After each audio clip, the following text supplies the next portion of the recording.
Welcome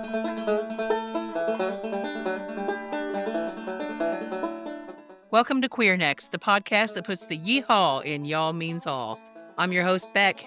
And I am your host, Dash. Welcome to today's episode. But that's a fancy microphone. It's the same one, but I got an actual stand for it instead of just like holding it in front of me. It had a piece. It came with this piece that I lost somehow. And so I had this little stand thing that's magnetized and it's sitting on top of it so that the sound of my fingers. And finally, I was just like, I got to put something a little more ergonomic together here, and splurged on a little stand, which actually wasn't that bad, but it makes it a bit easier to sit here. I also have a heater going under my feet.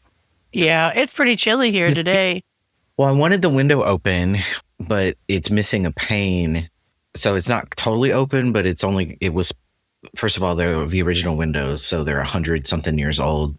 And they're supposed to be double paned. And even then, they're like rickety wooden things inside a sash. So they're not super, what's the word? Insulated? Insulating. Yeah. So it's a little breezy. The recent windstorm that we had here knocked some of the siding off of two of the buildings in my complex. Turns out there's plywood underneath the siding.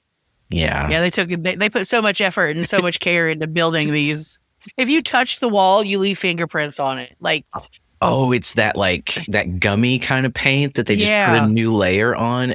Yeah. They had that stuff in the building I lived on campus up here. It was nice of them to provide it for free until I could find somewhere to live.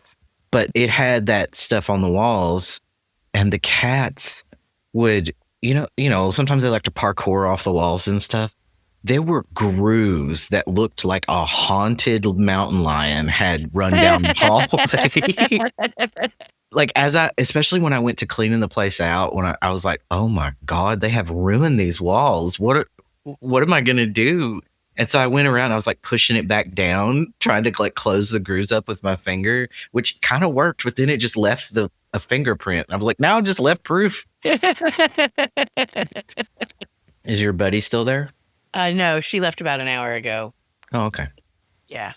That was my BFF came to visit, and that was very much needed. I should have been working all weekend, but to hell with it. I had fun with my best friend instead. Well, and you had a loss. We put this in the newsletter, but it has happened since our last recording. So if you don't read the newsletter, you don't know, listeners. Yeah, I lost my baby Wenda this week. Such a beautiful little baby. 15 years old, though. Yeah. And she had 2 teeth left and 1 good eyeball. And she was really just all of us in so many ways. Yeah. She came out of a really bad hoarding situation, like a puppy mill situation. Oh. And the lady that I got her from said that she had pulled her out of the cage herself. So she had spent her first 3 years living in a cage in a puppy farm. And she had no idea how to dog when I got her. Yeah. And 12 years later, she was the doggiest of dogs. She liked to do all of the dog things. Yeah. The hardest thing about all of it is sleeping without her. Because like my hand goes to her like in my sleep. And I have reached for her 1,000 times. And she was a little teddy bear too. She went between 9 and 12 pounds, depending on the season and how she was eating, and between 9 and 12 pounds. She was a pug Yorkie mix. She was a tiny little thing. Yeah, R.I.P. Wenda. You were amazing. And I'm just sorry that your losses have stacked up on you like that. It's not right. That's the way it runs for me. I can't just lose one parent. I have to lose 3 in a row. I can't lose one dog. I have to lose 2 in a row. When I lost my cats after my adopted dad died, I lost both of my cats in like a 6-month period. And I had had them for 12 and 13 years, 15 years, I know of, like couples that have grown old together that's kind of happened to a lot. Back home, just like one will go, it'll be like both of them holding on like it's a drinking contest and the last one to tap out wins, hobbling around or whatever for decades. And then one goes and the other one is right behind them. Okay, I've got to stop this. I moved some things in here because part of my to-do list is to actually start working on the house. And also this room is really echoey. So I moved a bunch of the stuff that was in the other room over here, and the cats are like attacking it. No, not for us. We hate this. Yeah. Well, I still think that we should make our Wenda sticker. Oh, I'm down with that. She's not going anywhere. Yeah. Did you get the box? What box? Her cremains, is that what they call it? It happened on Tuesday morning, and I'm assuming they're going to call us tomorrow or Tuesday. If I don't hear from them by tomorrow, I'm going to call myself because I want her back. Yeah. Sabrina went and got Link's cremains, and I was aware of that word, but man, what a fantastic word that is. Like, right? It's portmanteau. It's super descriptive. If you've never heard it before, you immediately know what it is. But it's also like a little stark and dispassionate, I guess. Maybe because the word remains also sounds kind of like, Jesus, we don't got to call them that. That's probably how pro-lifers feel when we say fetus. It's a person. You know, that was the hardest thing when we lost baby. We had to take her to the crematorium on our own. Mm-hmm. I would rather pay the extra $100 to let the vet do it and not have to see the place. You know what I mean? Mm-hmm. So Wenda cost us a little bit more, which is surprising because baby cost us a lot. But we also paid for diagnostics on Wenda, hoping that there was something to be done. Yeah, you'll want to feel certain. I've never had to make a decision like that of being at the vet with one. I just haven't had pets, like indoor pets, long enough to go through that yet. We always just had outdoor animals, and they just kind of die on their own. Yeah. So I can't imagine. I know it's going to be awful of having to like actually make that call. Oh, it's the worst fucking thing. Yeah. Because then you have to watch the trigger warning for anybody. You have to watch the light go out of their eyes. And the way that my vet checks to see if they're still alive is he opens up their eyelid and pokes in their eye. Oh my God. And it's so traumatic to me every time it happens. Ugh. I mean, and we sort of talked off air how they'll go like, you sure you want to be here for this? It's like, yeah, I want to be here for it. Yeah, they offered like 3 times to let us leave before it was over. I always wanted to fight them. I was like, fuck you, I'm not leaving. What are you suggesting? I don't want to leave her when she's dead, let alone, you know? I just can't imagine taking one of your babies to a place like that, getting them in that position, and then walking away. Like, what kind of heartless bastard? Yeah, that really highlights the monstrosity of people like Christine Ohm and, folks who can just make that decision so preemptively because they didn't want to deal with it. And I know that there's lots of examples of animals in shelters for behavioral issues that are likely more just a person and the animal didn't click, or the person wasn't knowledgeable on how to rehome an animal, like what that adjustment period takes. I understand, even though it couldn't be me, because I will wear it down. Like, if you come into my house, you're staying. I don't give a fuck. Right.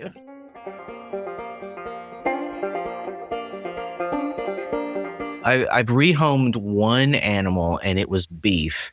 And it was because I had to climb into a hatchback and drive 1,500 miles with 5 cats. And he was the biggest, fattest of them all. And he really just threw a wrench into everything. And I was still going to do it until Vanessa said that she would take him. And I was like, thank God. Because he stressed it would have been one long 3-day cat fight. Right. In this car.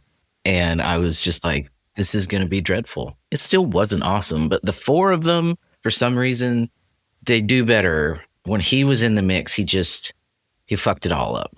And I do miss him. Like, yeah.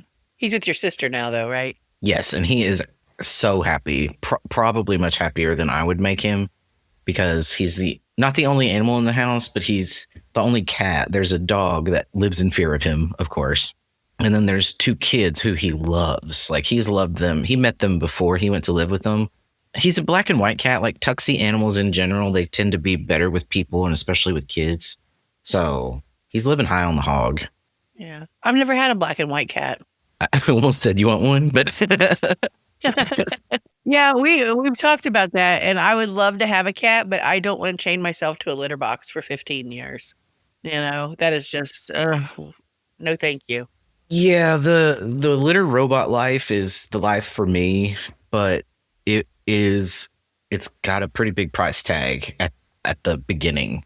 I mean, that's if you go name brand. There's lots of knockoffs now that could be as good, but still that's a few $100s at minimum. Yeah. The efficiency it has with the litter, though, like it does kind of save you money on litter. And I haven't scooped shit in over a year. So wow, you just open up a little drawer and pick the bag up. That's fancy. It is. It's like that's like maybe the most exorbitantly unnecessary, expensive, fancy toy I've ever gotten myself. And it's because I hate scooping litter. It's disgusting. Like, I love my cats, I do, but it's just, I'm too ADHD, so it would get like really dirty, and then I really didn't want to do it. So it has a little sensor. It knows when one leaves and it cycles, and then it tells you when it's full. So mine have maxed it out though. Because you're supposed to, it's like up to 4 cats, and I have 4 high producing. They be shitting. So I really I should get another one or something. We're gonna look for a new dog, but I don't know. I just need a little bit of time. Yeah, there's no rush. And so often, like, the animals find you, Yeah. I want a little dog. I don't want a big dog. I mean, we talked about a cat, but that's not the route for us. And I don't want a baby. I want like a 3, 4, 5, 6-year-old, somewhere in there. Well, because you still are not, I mean, y'all aren't like putting down roots in that particular apartment. So no, it's easier to move a dog than it is cat. Yeah. They just kind of get in the car. They're happy to be wherever you are. A cat is not like that. Cat's like, did we discuss this? Yeah. I want to take a cat to look at apartments with me. Like, what do you think? My first cat on my own, Trance, was a big cat. I think he was part Norwegian forest cat, and I'm not even kidding about that. He was huge, and he had a huge tail, and he was beautiful. But he had a bit of a badass streak in him. But anyway, so we got one of those big, giant blue containers, like the storage bins, and we cut a hole in the top so that he could breathe. And we put him in there and put it in the trunk of my Hyundai Accent.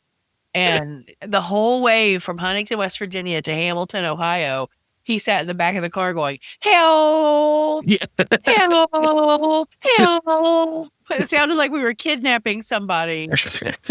Oscar can make some ridiculous sounds, I found out as well.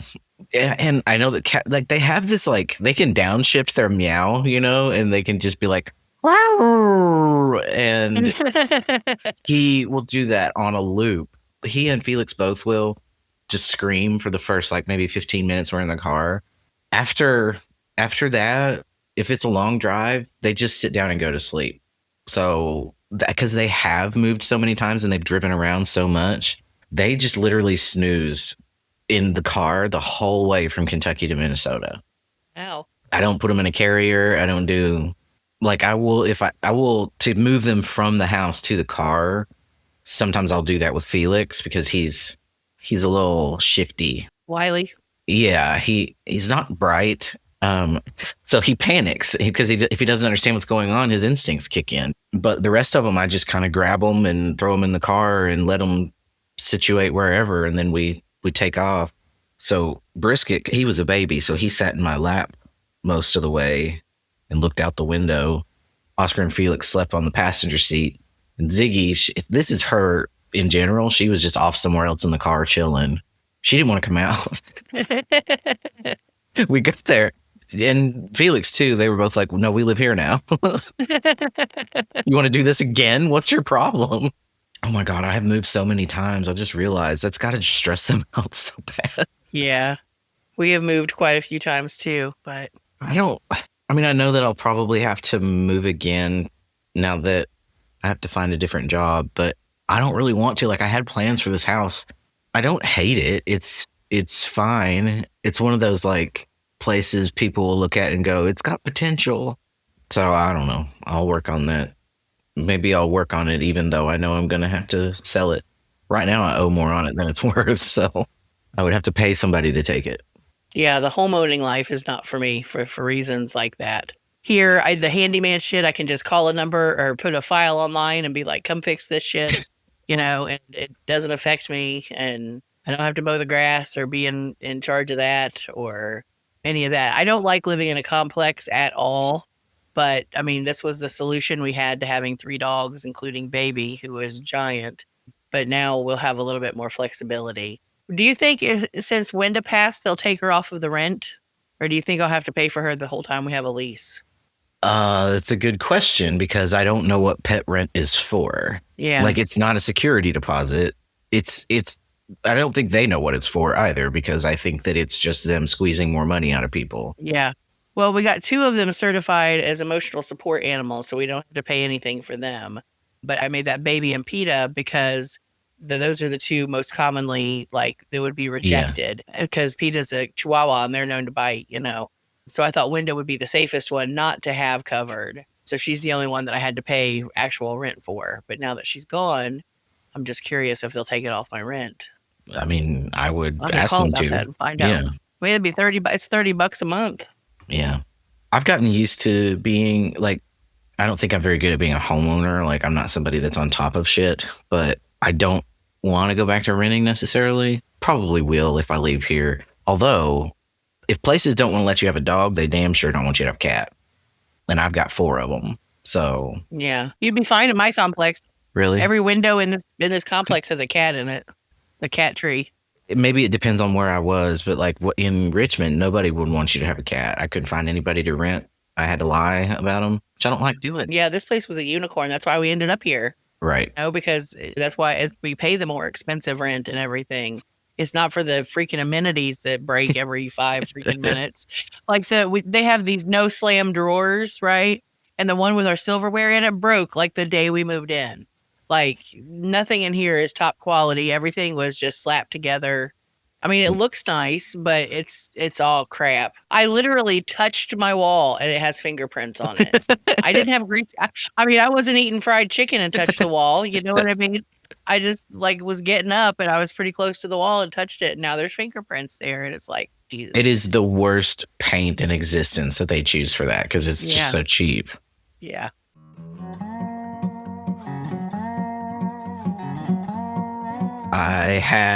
I think, I'm not sure, but tomorrow I have a doctor's appointment and I think it's going to be what's it called? A Pap Smear? Ew. Yeah. It doesn't say that on it. I hate those. But like, I remember I've been seeing her every month ever since all this bullshit started. And last time I saw her, she was like, so do you still have these parts? And I was like, yeah, because it'll come up right in my chart. It'll be like, you're overdue for this preventative care, this exam. And so it kept telling her that I needed that when I would see her. And so I was like, yeah. And she said, okay, well, and she said something weird like, well, I don't like to spring those on people. So we'll just deal with it next time you come. And I was like, wait a minute, are you going to do it? Like, don't I have a say in this? Because I don't, if she's going to do it, then whatever. She's a nurse, so I guess anybody can do them. Yeah, my certified nurse practitioner does mine. See, that's what I'm thinking. It's going to be her. And like, would you rather it be somebody that you've established a certain kind of relationship with over the course of a longer period of time, or somebody you've never seen before? I want my doctor to know everything about me. So I feel like it's just because she's great. You know what I mean? She remembers things. Like, I know she looks at my charts before I come in. Yeah. But she remembers things like better than I do sometimes. And it's really cool to me that she can connect the dots so well, right? Because like one time I was taking a blood pressure medication and it was causing my blood sugar to rise. And we figured that out, right? And things like that. She's really good at figuring out issues. I think it's because of just what it's like for me to have that exam. I have never been to the same person twice for it. Yeah. And it's never been somebody that I've even seen before or after the thing. And I think I was just taking it for granted up until this point that was normal. And so the idea that like somebody that I already know and will continue to know afterwards, like I can't hide my shame. Like this is forever going to be something she knows about me. You think she didn't already know that about you? No, and she also is being very like aggressively cool about it, which is cool. But I'm also like, I'm not as chill about this as you're being. And I know that you probably aren't actually as chill as you're trying to let me see that you are right now, and I appreciate that. But I don't know. It'll be way better than the last person I saw. Like I went to see that guy, the one who said he wasn't an expert in vaginas. I've told my students, I've told everyone in my classes about trans broken arm syndrome, by the way. Yeah. I told my doctor about it too, and she'd never heard of it. And I was like, okay, it's kind of weird. It's hard to explain. Like it's similar to some of the biases that fat people experience with medicality, with this added step of, did I just say medicality? What the fuck? Yes. One of them doctorate words you got. Just that is so cultural stuff to use. Yeah. But yeah, he kind of overcorrected after I pointed out to him that he was being stupid. And I wasn't mean about it, and which is probably why he, was cool with it, but he decided to be like aggressively cool about it. And he goes like, oh, well, I'll see if the ultrasound tech is free and we can do this exam now. And I was like, you should warn her first. Like, this is not an improvement on how things were going. I just need you to know that. Like, and so he just hollered down the hallway to this woman like, hey, are you free right now? And she was like, yeah. And he marched me down there. Now, look at this from her perspective. Listeners, if you don't know, I have a pretty big beard and I'm not short. For her, there was no indication at all that he didn't go like, I have a transgender man in here who needs this. He just said, are you free? And took a 5'10" bearded weirdo into her and said, drop your drawers. And I was like, so this will be better than that because she will at least, like you said, be familiar with what's going on. But I think it's the social thing. I just don't want to look her in the eye after this is over. But there's nothing shameful about what you're doing whatsoever. It's part of your body. I know. That's the thing. And this will be good for me either way because, like, one, it just literally has to be done. We have to do this kind of thing, right? It's like our responsibility to at least try our best to get the preventative care that we have access to. But even if it sucks, and maybe especially if it sucks, like we don't get to just not do things because it's hard or upsetting. What if I just never talk to her again? It's been nice knowing you. And now I gotta ghost you. She works 10 feet away from my house. Oh, but I realized though that was like remember we set like goals for the year. That was the one I set. So maybe I'm going to do it. Nice. I'm proud of you. Thank you. But I had another exam though, where it was an echocardiogram, which I thought I'd had before. I thought that's what an EKG was. And I was not correct. So it was this whole thing where you have to like take your shirt off and like get on your side and put your hand behind your head and stay that way for like half an hour or however long it takes this person to like do an ultrasound on your heart. And I don't know why they do this. They always ask me what my scars are from. Is it all scars they do that? Like, does everybody? People usually comment on the ones on my legs. Okay. What do you go like surgery, or do you tell them the diagnosis or? So my nephew is autistic and he's echolalic and he watches videos very closely and memorizes lines from YouTube videos. So you never know what's going to come out of his mouth and how he's going to phrase what he says to you. So one summer we were at my mom's house all the time and we were in the pool and stuff. So I was wearing shorts a lot and he kept pointing at my leg and he'd say, what happened? And I tried to like be honest with him and tell him that I had a boo-boo. And he'd say, you fell off your skateboard? And finally I was like, yep, fell off my skateboard. So that's usually what I say when somebody asks me. I say I fell off my skateboard. I have tried to come up with a lie to tell. Because especially for this, he kept going, like the tech sits next to the table and he kept going like, okay, scoot closer. And I was like, he was right here. And then he goes, well, what's that scar from? And I was like, surgery? And he goes, yeah, I figured surgery. What kind? And I was like, I don't want to tell you what kind of surgery. And I just went, I had some breasts removed. And I don't know why I phrased like they weren't mine or I didn't know where they came from. And I was like pouring sweat. It's so awkward. And he didn't respond at all. He just he went silent. And the next thing he said was on a totally different topic. And I didn't mean to do that to him, but I just couldn't come up with a lie to tell. That's hilarious. Sometimes it's funny to watch. Sometimes people like falter like that. The other day, Shanna and I were walking into the Texas Roadhouse. We went out to eat. And this woman just out of nowhere comes up behind us and she like stops and looks at us. She said, "Are you sisters, mother and daughter? What?" And like, I just had no idea what to say. And I was like, and Shannon went, "Wife." And you could just see that lady turn pale and fade into the bushes like Homer Simpson and like faded away from us. It was hilarious. Why would you even ask that? Was that like we don't even look alike at all? A case of an intrusive thought that got loose. And who was the mother in this situation? Who was she saying was the old one? Like, I like feel like I need to fight that woman. Sisters. Mother and daughter? Wife. Oh, bless her.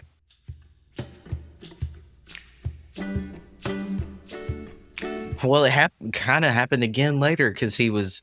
I know that it's awkward and we just wanted to talk or whatever, but he was like trying to figure out what they were even looking for because basically I look healthy is kind of what he was saying. Like, and I was like, well, you know, there's this or that going on. And he was like, well, that usually affects females. And I was like, yeah. And he said that again later. And it was like, as I was getting up and I was just like, well, I used to be one. And he did not say anything to that. So I was like, he still hasn't put it together. Like, I can give them all the data in the world they would possibly need to be able to put together what they're dealing with. And it never computes because in sort of the opposite to the way that trans women are hyper visible, trans men are completely invisible. Like the average person has no concept that we are even a thing that occurs. Right. And in general, that means that we're like safer from the kind of violence that trans women are subject to or live in the potential of experiencing all the time. But in medical settings, we die of completely preventable shit. Yeah. The medical field already ignores women's health. And then it's never going to even be able to wrap its head around the idea that trans men are a thing.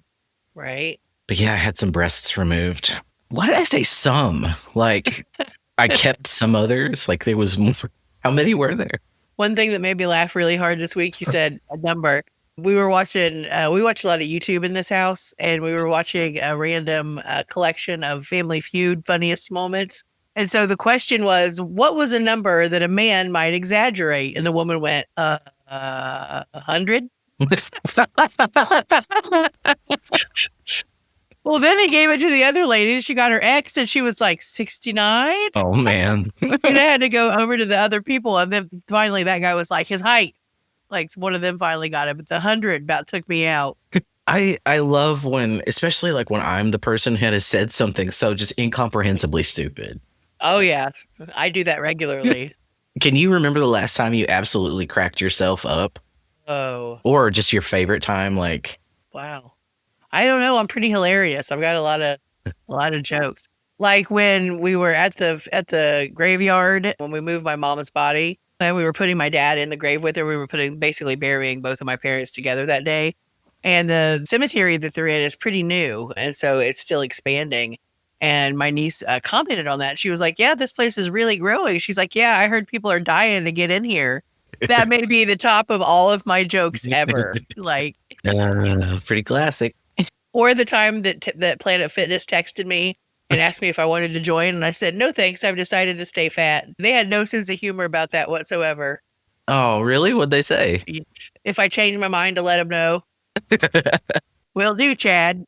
There's an ad that makes me laugh every time I see it, even though I always know it's a commercial for Safe Flight. You know, the windshield Safe Flight repair. Yes. Safe Flight replace. There's a shot in one of their ads of their van driving away, and on the back of it, it says, "Nice windshield. Let us know if things change." I don't know why that that's just my specific kind of humor. Like that makes me laugh so hard every time I see it, because imagine actually encountering that in the wild and being behind that, seeing that message, and then like all of a sudden being aware of the fact that like, oh God, something could break.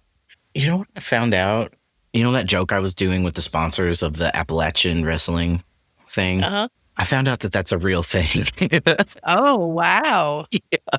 They didn't like comment or anything, but like, and the reason I found it out is because we actually are in the same circles, because I have some weird friends. And on Facebook, I have a friend I made from, he was a coworker at EKU, and we also trained at the same dojo. And he is a professional wrestler in his, I don't know how he has spare time, but he does. And he posted on Facebook like he's a part of this drama going down in the Appalachian Mountain Wrestling Coalition. And I was like, oh shit, better stop making those jokes then. He's like this kind of Captain America type thing. He wears these like really spangled American flag pants, these spandex pants, and a cape. His name is Marvelous Marcus. And oh, nice. Yeah. I was like, oh my God, that's pretty funny, but also like I thought I made that up. And apparently I didn't. And they meet in Corbin. They go all around like the Southeast Kentucky, like basically all those jokes I was making, except they weren't sponsored by like folding lawn chairs and shit. But like, but it is, I started like following their Facebook things, and it is so funny, like the stuff they've got. And they have like actual, like the story arc he's in right now, he got it's some form of rule breaking. I don't know if it was cheating necessarily, but a cheap shot basically, where his opponent set him on fire. And he actually had this like little pyrotechnic in his like wrist guard or glove or something, and shot a fireball across the ring at Marcus, who like, he was very theatrical. And so now he's doing all these like Ric Flair style things from the hospital with these big bandages on his head. I just thought like, man, we should see if he wants to record a little like just message and put it in the show. That would be awesome.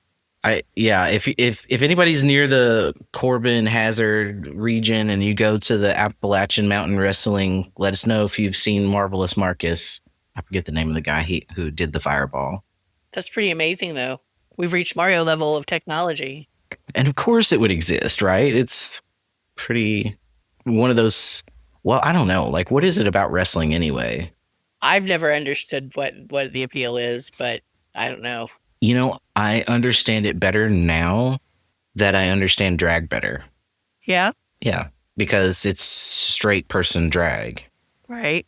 Well, I think drag is more than the kind of drag that like we're aware of in America. Like if we like, even if we expand it back out even more, it's just play, and it's a specific kind of play that adults do. And it's proof of the fact that we don't like just suddenly not have the need to play anymore because we're not kids anymore. And so like what we think of as drag is the gay version of this is just one culture's version of that particular kind of play, pantomime or whatever you want to call it.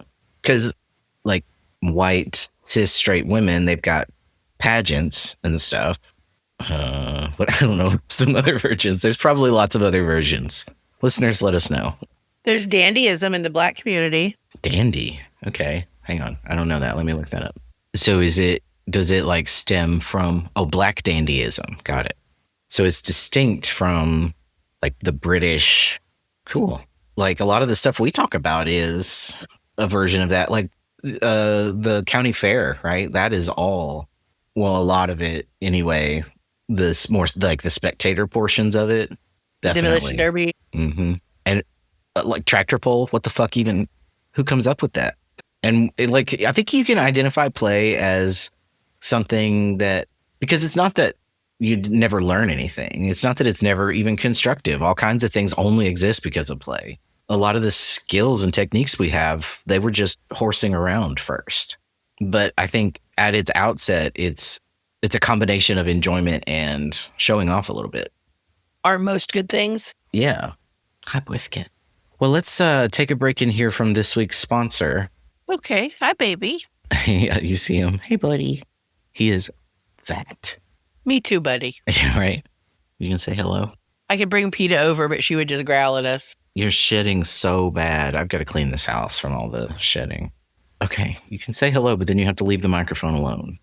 Let's say it's Memorial Day weekend and your whole clan is already en route and the pipes start humming that forlorn melody of imminent failure, or a porch step that now identifies as a ramp has appeared. You can call the pros, but they'll want a down payment just to come look at it. Instead, call Hill Williams Rent a Friend. We may not be bonded, but we also aren't insured, and you can take that to the bank and be swiftly escorted out. They haven't spent a single day at the Greater Appalachian Institute of Traditional Tinkering. Around here, a PhD from the University of Hold My Beer and Watch This is the only accreditation we actually trust. The Hill William hallmarks are the Swiss Army human. If it involves a roll of duct tape, a pair of vice grips, or a very specific way of kicking the starter motor, they've got it handled. Redneck ingenuity. Where a contractor sees a code violation, a Hill William friend sees a creative bypass. It may not be pretty, but by God, it also might not work. Judgment-free labor. They don't care that you tried to fix it yourself first and made it worse. They've done the same thing. They're just here to help you finish the job. Since we aren't limited by codes or best practices, we've put together some specialized friend packages. These are tailored to those moments when you don't need a contractor, you just need a guy who owns a truck and asks no questions. The Gom Mess Special, when you started a simple weekend project that has now taken over the entire living room, kitchen, and personality. We'll send over a friend just to finish it for you. The Slaunchwise solution. If your mailbox is leaning at a 45-degree angle or your deck is a little slaunchwise, our friend specializes in functional gravity. They'll shim it, kick it, or tie it to a nearby tree. Or our Haint Hunter HVAC electrical special. If your AC sounds like a trapped ghost or your lights are flicking like there's an open portal to another dimension, this one's for you. This one requires the purchase of a case of Bush Ice for the liquid courage to touch the shoddy wiring. If you don't know how you got here, try the Bless Your Heart bulk buy. One friend with a working knowledge of the redneck way, a large poke of assorted zip ties and duct tape, 2 hours of labor that ends with the phrase, "This ain't going nowhere," kerosene, matches, and a hastily acquired insurance policy. If we can't fix it, we'll at least sit with you while you process how it came to this and shake our heads in commiseration. That's fun. He's really enjoying your microphone. I don't know what it is. You're busy using it. Hello, kitty, kitty, kitty. If you chew on that. All right. Look at the fur flying. He's so pretty. Yeah. I like the stains on his face. He's from a very multi-ethnic litter. Yeah. They look unrelated, but his raccoon tail. I'm going to sit you down because you're really overstimulating. Thank you. I think the worst part about having cats and a beard is how much cross-contamination there is.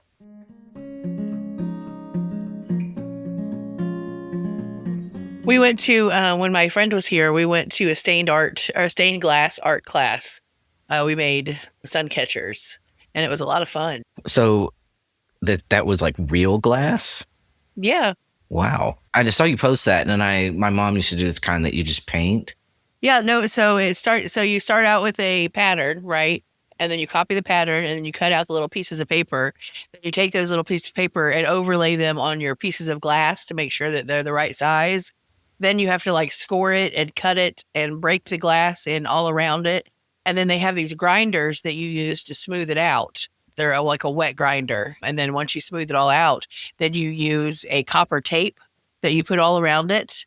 And then you use the flux, and then you use the aluminum or whatever it is, the metal, whatever metal. I think it's aluminum. Then just a big bar. And you use it with I'm losing my words here. What's the word?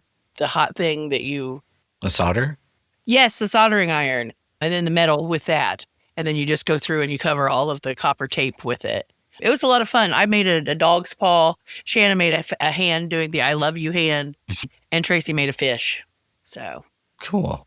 I would definitely do it again. It was a lot of fun, especially now that I know what I'm doing. Yeah. I played with enamels for just like one semester in college, which is, it's not like, it's similar to stained glass because some of the powder or whatever that you fire to make the colors is some of it's ground up glass, I think.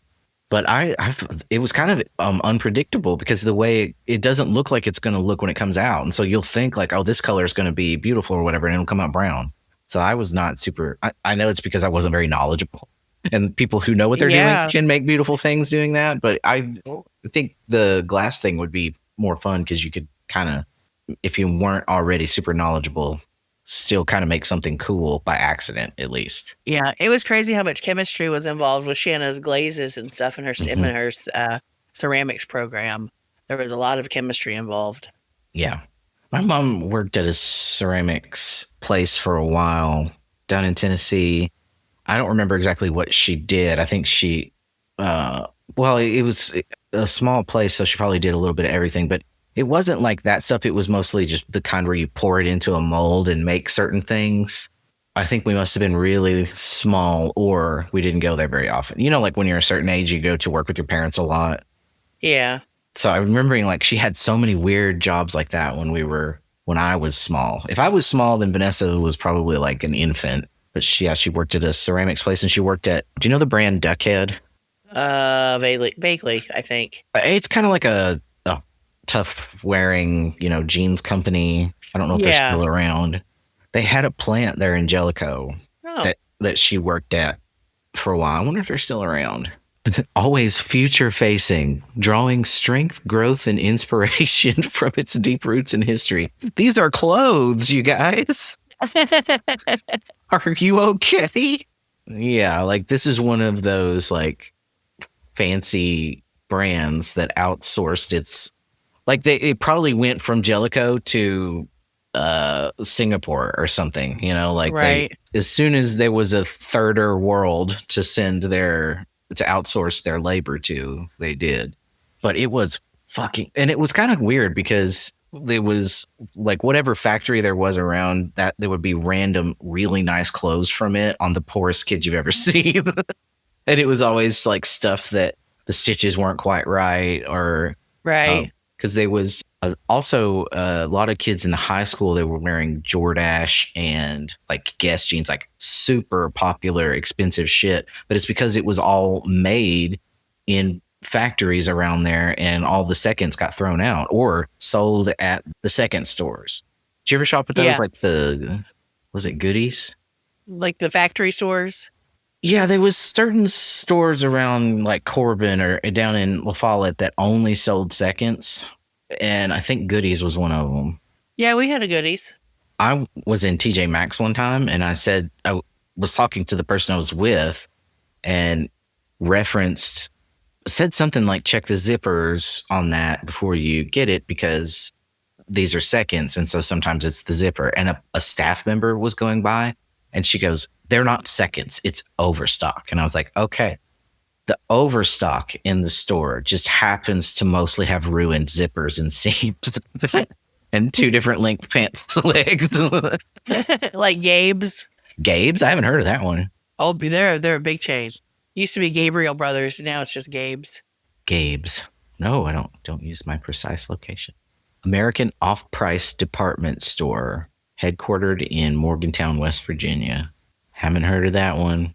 What about an Ollie's? I love an Ollie's. But there's an Ollie's up here in BG. Yeah. Where the Big Lots used to be. I love a cheap ass store. Yeah, me too. But I will not eat food from them. My dad was a regional manager for Big Lots and Odd Lots in the 80s. And they would get food in, and there would be spoiled food in the canned stuff and stuff like that. And I just heard too many horror stories. The dollar stores are the same way. Yeah, I won't eat from there either. Like there are certain things that I will get from a dollar store that it's kind of like knowing how to buy food at the dollar store is similar to being literate in media. Like you have to know how to decide what is okay to take a chance on and what's not. Like I've seen people that got like dog food or something from the dollar store full of moths. Have you seen the dollar steaks? Who's buying and eating the dollar steaks from the Dollar General or the Dollar Tree? The Dollar Tree has them here. Mm-mm. Like you go there and get some bulk candy or get your pops or whatever.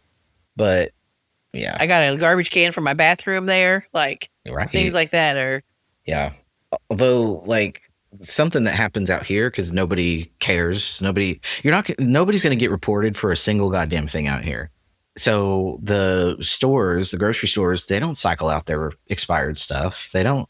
I bought a thing of peanut butter at the store here, and I opened it, and it was more solid. It was solid like Play-Doh that had been set out, and all of the oil, the peanut oil, had separated up out the top, and I was like, okay, maybe I just need to stir it or something. It wouldn't stir. It was actually solid. Wow. Under that, and I was like, what is going on? Because it was just Kroger brand, which should have been my first, because there's not a Kroger here, and I did not buy this at a Kroger. I bought it at the fell off the back of the truck store. Gotcha. So I was like, oh, okay. And I looked at the Best Buy date on it, and it was 6 months prior to that. Oh, wow. The Best Buy date on something that is damn near shelf stable is like 2 years in the future. Yeah. So this stuff rolled off of whatever assembly line 5 years ago. And I was like, what do I do about this? Like, I'm becoming part of the problem now because I don't know who to tell about this.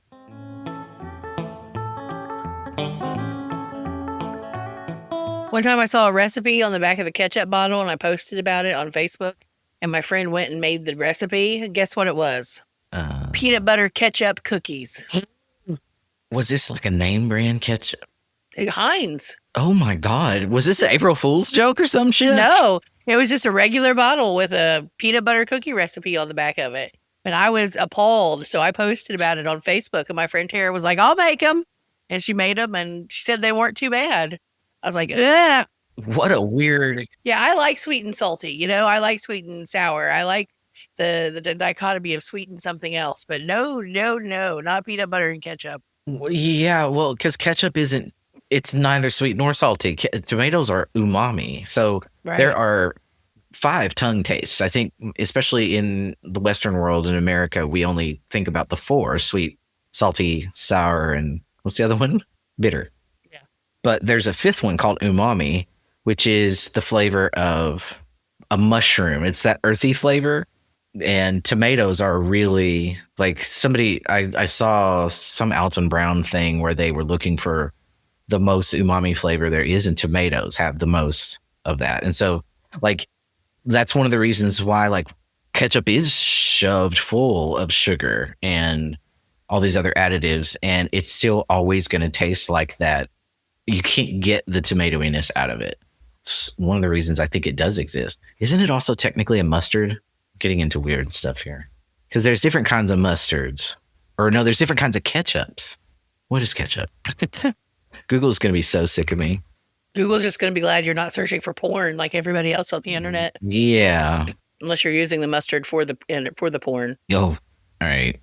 Different kinds of ketchup: banana, mango, apple, mushroom, walnut, curry, truffle. Yeah. So there's like, ketchup is a process, not necessarily its ingredients.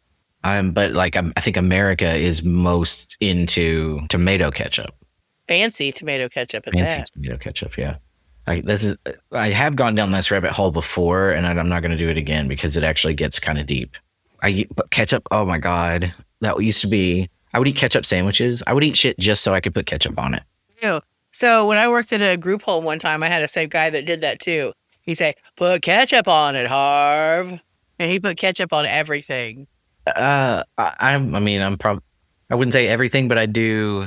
I don't know. I just loved the flavor of it. I loved that. My 2 favorite flavors were whatever that umami was, like anything that had that in it, and salt.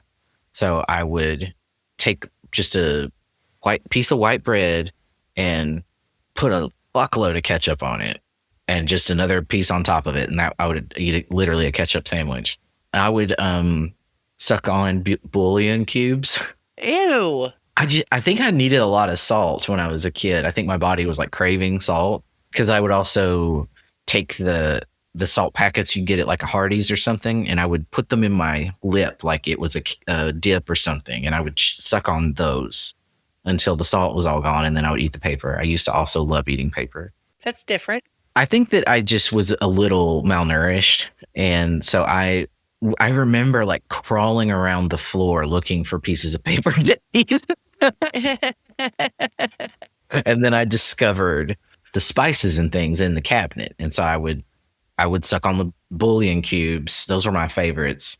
And I think Mom actually did eventually be like, where's all my bouillon going? That's how I think learned to make meals and get calories and things like that from at the food court and stuff. Like I would take the hot sauce packets and I would eat those, ketchup packets, mustard, honey, and a lot of like salt. And I would just eat that stuff all the time. But yeah, it is real weird. Yeah. I don't know what it was about paper. There's nothing nutritional about paper. I just liked it. It's got a lot of fiber. Yeah. But Well, did you bring us a noun of Appalachian interest? I did. This one has my mother-in-law in mind because she has a whole cabinet full of these. All right, let's talk about a true Appalachian icon, the paper plate holder. Now, if you didn't grow up with one, it might not look like much, just a little plastic frame, usually red, that your paper plate snaps into. But the second that you use it, you realize this thing is doing serious work. It takes a plate that's one scoop of potato salad away from folding in half and turning it into something you can actually trust. Because Appalachian food is heavy.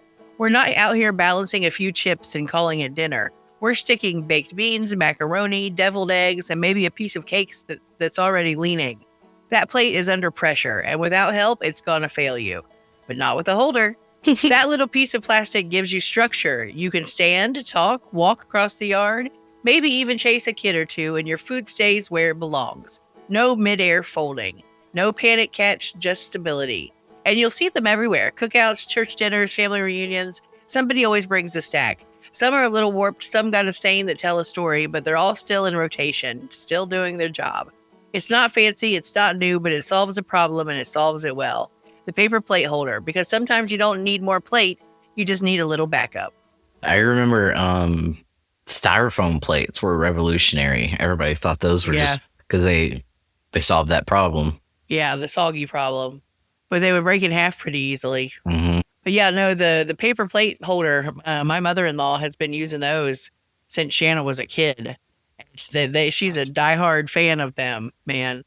And I think they're great because you don't have to use dishes, but you still get dish quality, you know? Yeah, they're genius. And if you lost one or broke one, then you were in some shit.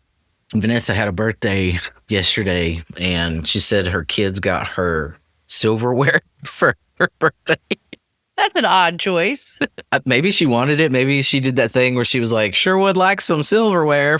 And the kids are like, I have an idea. Mom's going to be 70 this year, assuming. Yeah, my mom died 2 weeks before she turned 70. She almost made it. Yeah.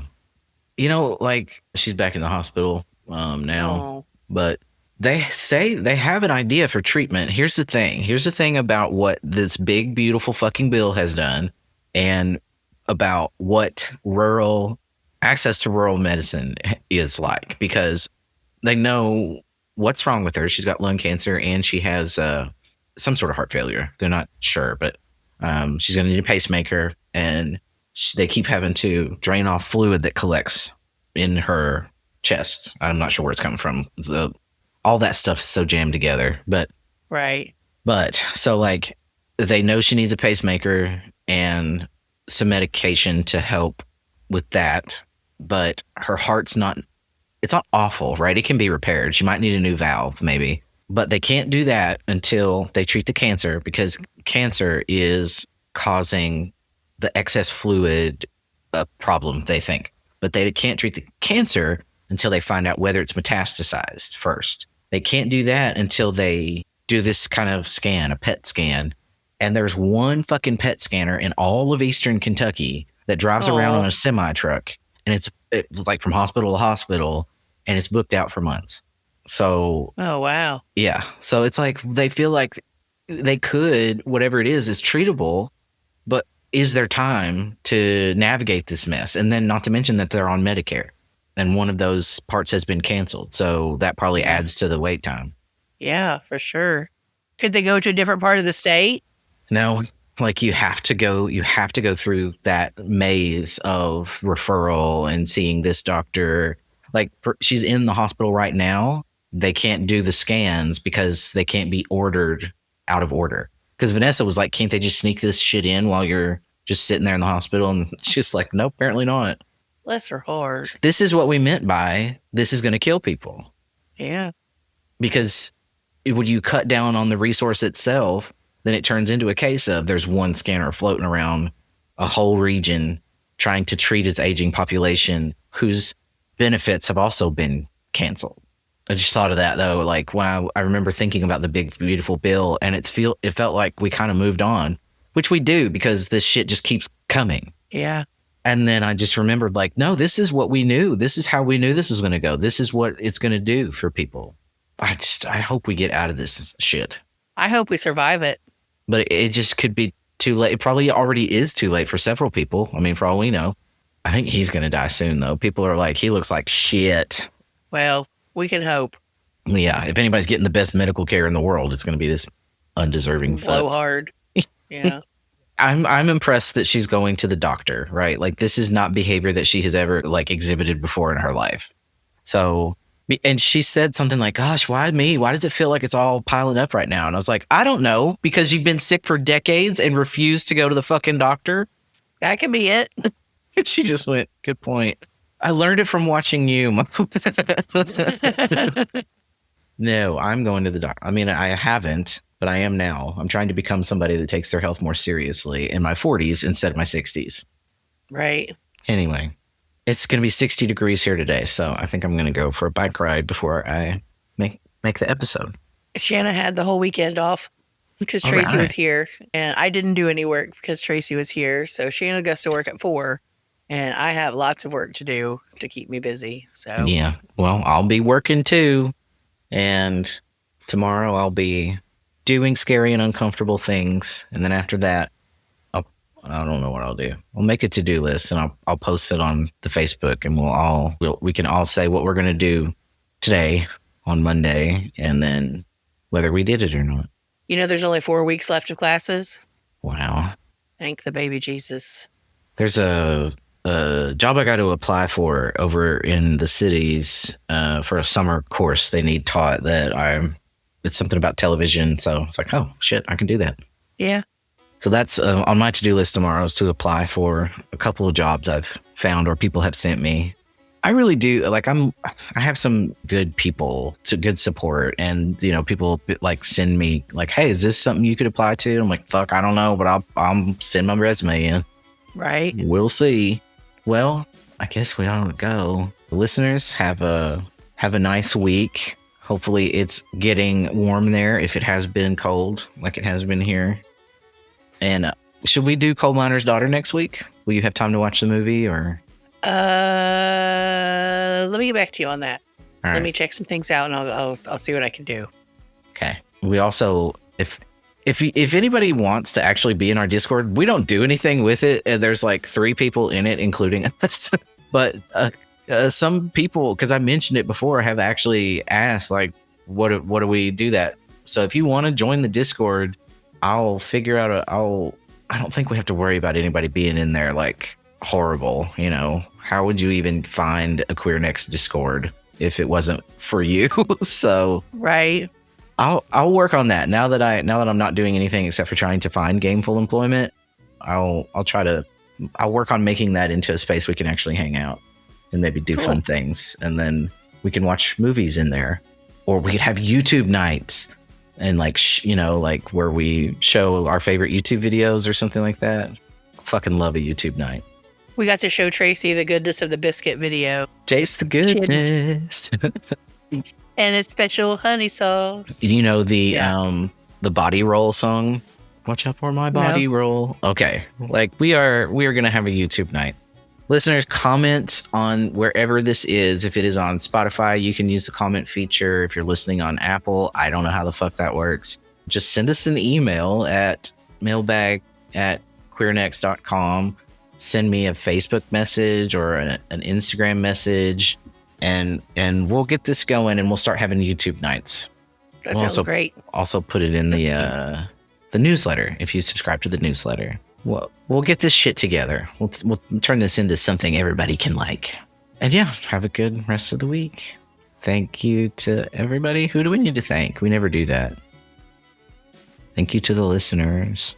For sure. Like, I don't know if y'all know how much it means to us that anybody listens. It's amazing to me. Yeah.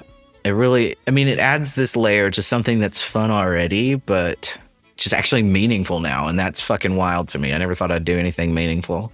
But yeah, we'll see y'all out there next time. Be good and say hi to your mom and them.